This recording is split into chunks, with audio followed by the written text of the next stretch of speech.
Hello, good morning everyone. Life with साक्षीचा episode number 94 मध्ये तुमचं स्वागत आहे.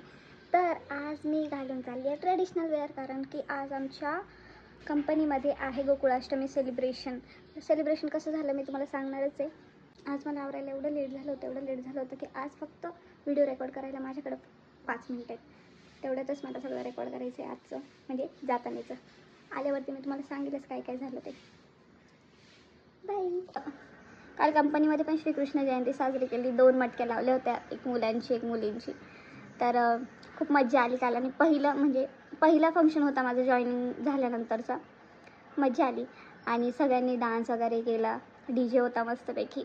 जेव्हा पण काही हंडी असते ना तेव्हा पाऊस असतो, मग कार्यक्रमाला चारचांद लावायचं काम तो पाऊस करत असतो. म्हणजे अजूनच रंगात रंग, नाही का. काम तर वर्षभर चालू असतं, स्ट्रेस असतो, प्रत्येकाच्या लाईफमध्ये काही ना काही चालू असतं. पण आपण अशा छोट्या छोट्या फंक्शन्समधूनच सगळं एन्जॉय करत असतो. सगळ्यांनी तेव्हा एकत्र यायला पाहिजे, नाही का. तर एक ही तो लाईफ आहे, एन्जॉय करणे का मस्तपैकी.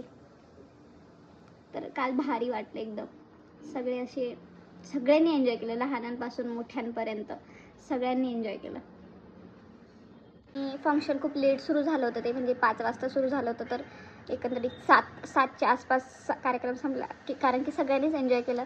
डान्स वगैरे केला, त्याच्यानंतर प्रसाद वाटप होतं, नाश्ता होता. तर मग त्याच्यामध्ये टाईम होऊन गेला. 7 वाजता आम्ही तिथून निघालो, तर घरी यायला डायरेक्ट 9 वाजून गेले होते. पण मज्जा आली.